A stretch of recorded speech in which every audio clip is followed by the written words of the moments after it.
Hello everyone, this is me again, Jabulile Musi, aka Malushaba. Today guys, I have a bit of flu, so excuse my voice, but I hope that I'll be clear enough for you to hear me and understand what I have to say or share with you guys. So, as I said in the previous video, I'm gonna answer some questions the common questions rather, that I've gotten via email. And I know that some of you don't know that I actually have, or the channel has an email address. I will put it in the description so that if anyone else has questions and they want to contact me directly, they can do that, because I had previously put it in one of the comments, so the people who sent me those questions saw that comment, and then that's how they've been able to send those questions. But I'm gonna answer those common ones, so that if there's anyone who has a similar question, they can just get an immediate answer via this video. So let's get straight into it. So number one, I wrote them down just so that I don't remember. One of the common ones is, where can I buy the cheapest land? So here's the thing, guys. You should not, in as much as money is a factor, but it should not be the number one determining factor for you. And I will tell you why. You can get the cheapest land, but you may find that it's in the furthest place. You have no access to water. It's hard to get electricity. It's hard to even get to the nearest town. So when you're looking for land, don't let that be. Yes, it must be. You need to know what your budget is. You need to know what resources you have in terms of finance, for example. But maybe put it on number 2, number 3, somewhere there. So you need to narrow it down to what your priorities are. And let me give you an example with us. So we've lived in a rural area before, right? But what we found was that we had an issue with water. We had an issue with the place itself, right? And I'm actually very glad we went there first, because initially we had wanted to buy there, but we thought, let's go, because we were not sure, and we had paid a little bit of money first just to say, okay, we are interested in this place, but we're not sure. You know that thing where you're like, okay, I just really want to move to a rural area. I really, this thing is burning inside me, the things that I want to do, but I'm just saying, don't buy the first place you get. And that is what we did, right? But what helped us is that we went and lived there. We lived there for a year, just so that we can be really sure that is this where we want to live. There were ants. These ants, guys,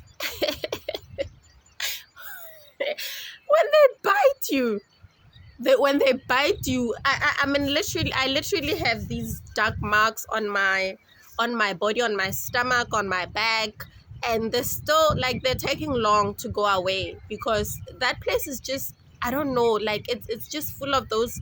And so what people do, they spray chemicals on around their land, that target ants, for example. And with us, having children, you don't want to constantly have to spray things, and also we're just not into chemicals like that. We no, so. And just the fact that you're probably not just killing those ants, you're also killing other things that are beneficial for you, for the soil that you want to grow your food on, so you don't just want to be spraying everything. That was number one. And then also because our daughter is terrified of ants, guys. But this girl, she's terrified of ants, but she loves snakes. So I don't know, she has a thing for snakes. So it was those ants, one. It was water. So we didn't have water. We had to pay someone to come and fill up our tank every month for 1.5, just depending on how much we use the the water. And at the time we only had one tank, which was like a not 2.5, mm, yeah, yeah, I'll have to check, guys. I forgot how many liters this tank is, because it can't be two. Yes, it's 2.5 thousand liters. Yes, that's how many liters it is. So, but we also have a 5,000 liter now. So, yeah, because we also, yeah, I'll get to that. So, okay, then it was the water.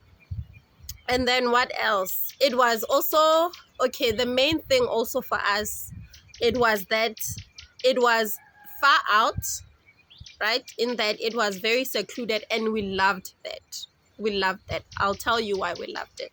But I'll just tell you what other issue we had first. So we found that the main road that we have to use literally to get like from the main areas we like frequent, like for example my husband's workplace, the traffic in that place, in the morning, I don't know how many hours it can get you just to like literally move, like let's say a kilometer.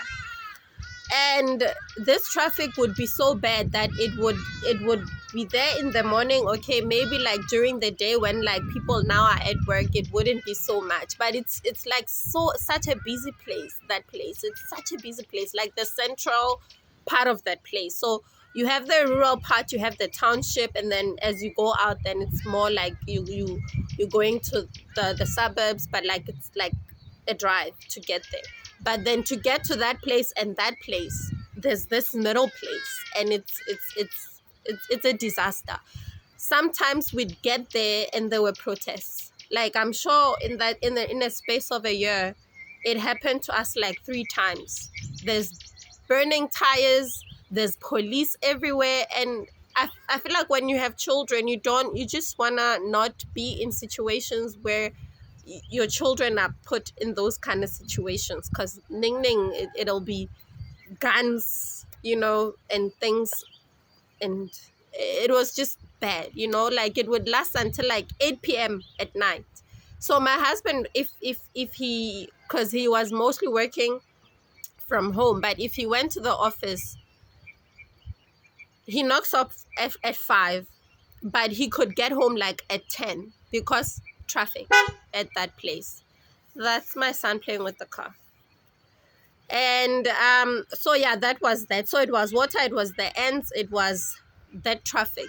And the fact that we just kind of felt like when we're on the road, we just have this anxiety because we have to pass through this place, and you just never know what might happen at any time, but we really loved the fact that it was secluded, and it had like it's near a very big dam. It's beautiful, and that's one of the things we loved about that place and why we wanted to buy there, because we're just so attracted, especially me and my children. We love water, we're just drawn to water, and we wanted to be near a river, but then it was a dam, so you don't get that flow on a dam, and we wanted flowing water, to be in a place where there's flowing water. So that was just also one of the things we're like, okay, let's see, maybe we'll just it'll grow on us or something like that, but it just didn't. But we just love the fact that when it's super hot, because it had extreme water, if it's windy it gets extremely windy, if it's cold it gets extremely cold, because we were there for a year, so we were able to experience all those seasons.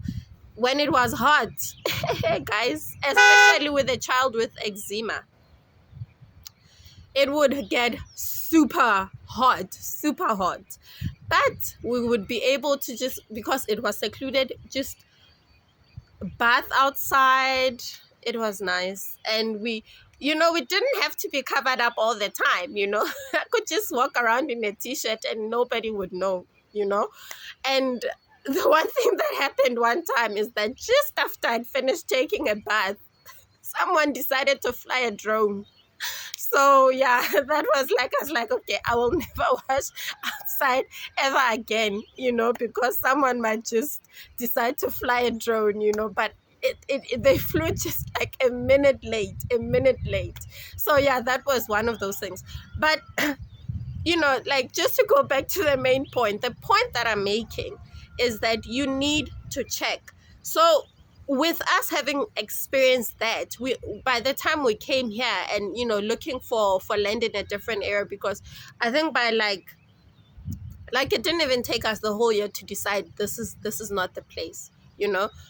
Within that short space of time, with us struggling with water, and even like neighbors, water is just an issue in that area. Oh, and also the other thing is roads, guys. Roads generally in rural areas are a problem, especially when it has rained. And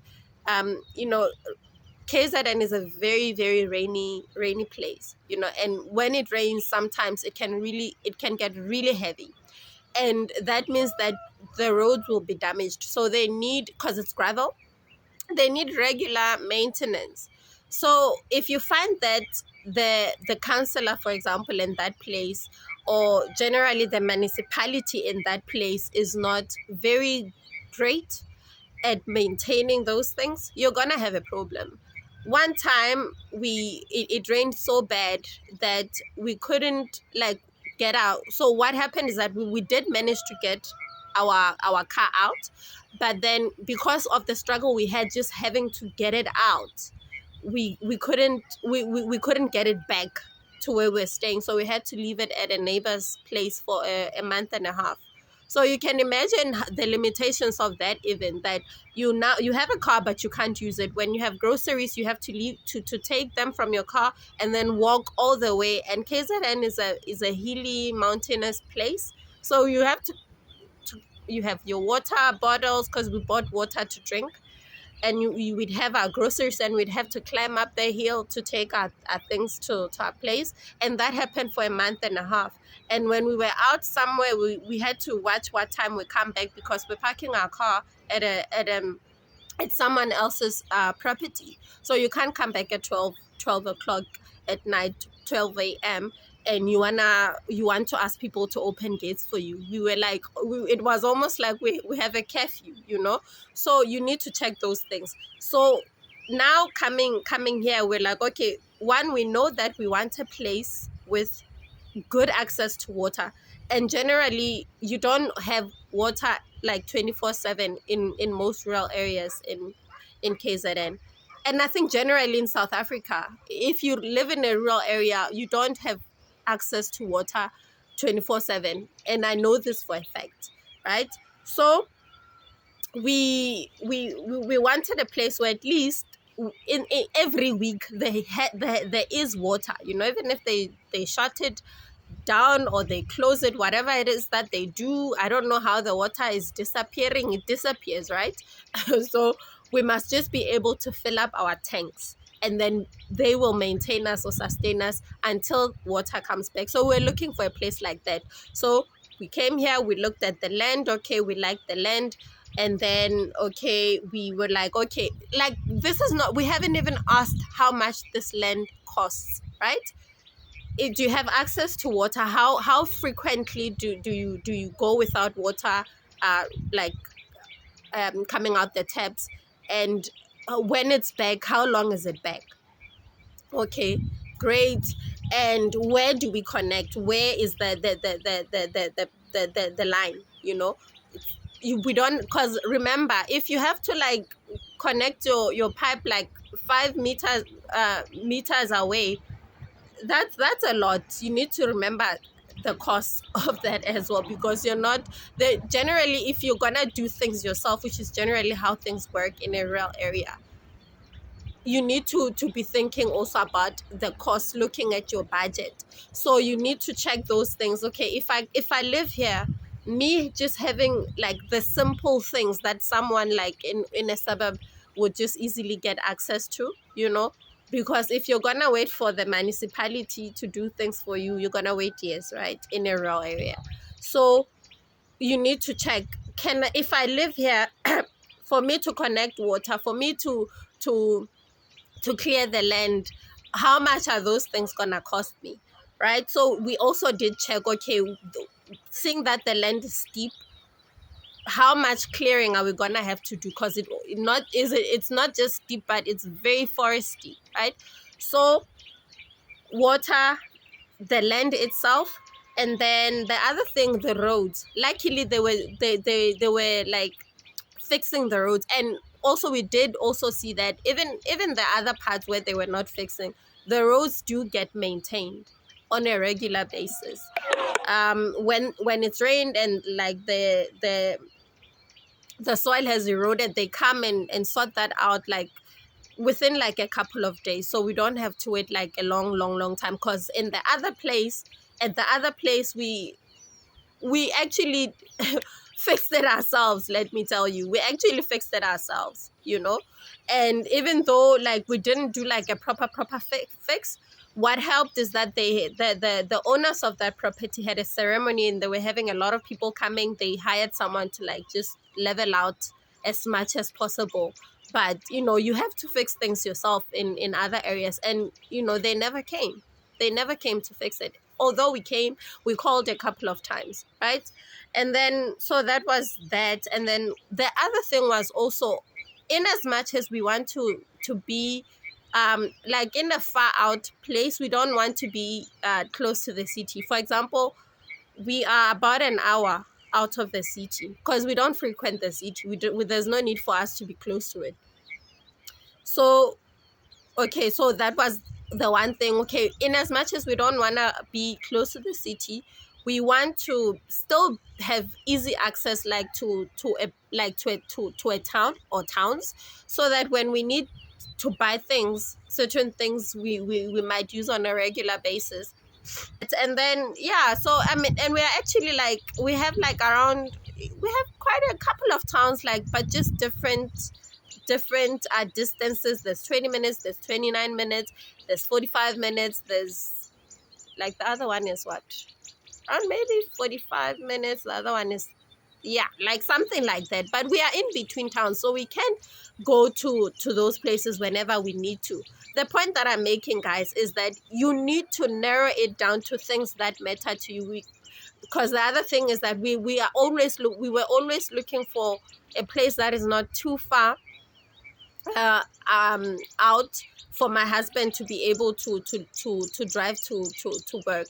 So if he needs to go to the office, he drives around 40 minutes to 45 minutes, if I'm not mistaken. It might be 40 minutes. I'm not sure. 40 minutes to 45 minutes, somewhere around there. So yeah, so I'm just saying that you need to narrow things down to that. And then we're like, okay, the price. And yeah, okay, let me wait, because this one I'll answer in the next question. But like those are the things you need to look at first, because if you're just gonna say I want the cheapest land, and then you don't, the things that actually you have to drive 2 hours to get to work, you have to drive 5 hours to get to the nearest town. Is it worth it to pay 1,000 rands, you know, for that land, you know? So yeah, so that's that. You need to check your priorities. What are the things that are most important to you besides the money? And then you narrow it down to that, and then you start looking for a place that matches those things, and then you can then see how much those places cost. Right. Then the second one is very popular. How much does land cost? And I feel like I'm going on and on, but like, I'm just hoping that I am clear, because that's what I'm trying to do. I'm trying to, as hard as I can, to be clear and to make you guys understand. You know, it's not just an easy thing like, oh, I just want to go live in a rural area. And you also need to understand why do you want to move to a rural area? Why? You understand? Because you might find that you just, I don't know, something is attracting you to that place, and then, sorry guys, and you get there and you're miserable. Maybe also just try it out first. Try it out, because it's hard, guys. It's hard because it's hard labor, right? It's hard labor, but it's not, it doesn't have to be that way for everyone. It doesn't have to be that way for everyone. If you if you feel like you just wanna go there just to live, you don't really care about like growing your own food and all of that, it will probably be just easy for you, because you just build your house, and really that's it. And then you just make sure that you're connected, you have water, you have electricity, you have all those basic needs that everyone needs really in these modern times. Then you'll be fine, you'll be fine. But if you're gonna wanna grow food and raise animals, yeah, unless if you're gonna hire people to do those things for you, then yeah, sure, it'll be easy. But like otherwise, if you're gonna do those things yourself, then you don't be a lazy person. You don't need rural living, in the sense that if you're gonna be moving to a rural area to raise animals, to farm, and just be self-sufficient, for example, then you must know that you're gonna have to put in a lot of work to achieve those things. It's not for the lazy. No, it's not. So going back to the question, how much does it cost? The land that we had wanted to buy previously was 70,000 rands. So initially, in fact, when we had spoken to he was like 50, 60, 70. Then yeah, it was just a bit of a confusing situation. But like initially when we went there, he said 50. I think he said 50. Then I think he changed his mind, because we had to kind of like settle somewhere at some point. Like, okay, 60 k, because he kind of changed his mind like when we were there already. But like the people he actually ended up selling it to, he sold it for 70,000 rands. So they range in that area, 70,000 rands. And there are other places where you can in that place, right? Because it's near a dam, it's beautiful, nice scenery, nice views, yeah. And then other places you can get for 50,000 rands. Other places you can get for like as little as 1,700 rands. But remember that the person selling the land is looking at how their land is. If it's flat land, for example, which is very rare in KZN or this part of KZN, flat land is very rare. So they will charge you for that. And if you don't have to clear anything as well, like there aren't a lot of trees, for example, or maybe they have already cleared, they will charge you for that. So that they will factor that in. Also, like for example, if it's very near like a town, for example, so there's like different factors. It's location, the way the land is, the state of the land, and just also sometimes they will also charge you for like how I don't know, I don't have the word. Like let me give you an example. Like where we live now, it's not, you don't get like the more like modern types of houses being built here. It's still like the old houses, old mud houses. And I will do a video about that, because I do want to talk about that. So yeah, though, like but like it's like the more nicer modern houses, new houses, they will charge you because how the area looks, right? They will charge you for that as well. So I don't want to say like, okay, no, this is how much land costs. It, like, I cannot say specifically this is how much land costs. You have to first, okay, narrow it down to your priorities, go to that place that you've identified, and then ask the owners, because neighbor, this one next door and that one, their prices might differ depending on what the situation with their land, and depending on whatever they want to charge, so yeah, like I said, you can get for as much as 70,000 rands. In fact, you do get places like those places with like very close access to the beach, and like with those views as well, because you do get those places even in rural areas. Like it's very common here in KZN, like people live near the beach, guys, and they didn't pay an arm and a leg. All right, so like you can get a place for like 100,000, 150,000 sometimes. Others get like sea views for 50,000 rands. I have a friend who's bought land for 50,000 rands with a beautiful, beautiful sea view, guys. And I'm not saying like just a little bit of sea view. Beautiful, it's there. You see it, it's there, and it's beautiful. Because, like, for example, I'll tell you about us. If you go up a little bit there, you have a little bit of a sea view, little bit. So that doesn't even matter, because when it's winter, we even forget that there's something like that, So yeah, now I've talked so much. I've lost my trail of thought.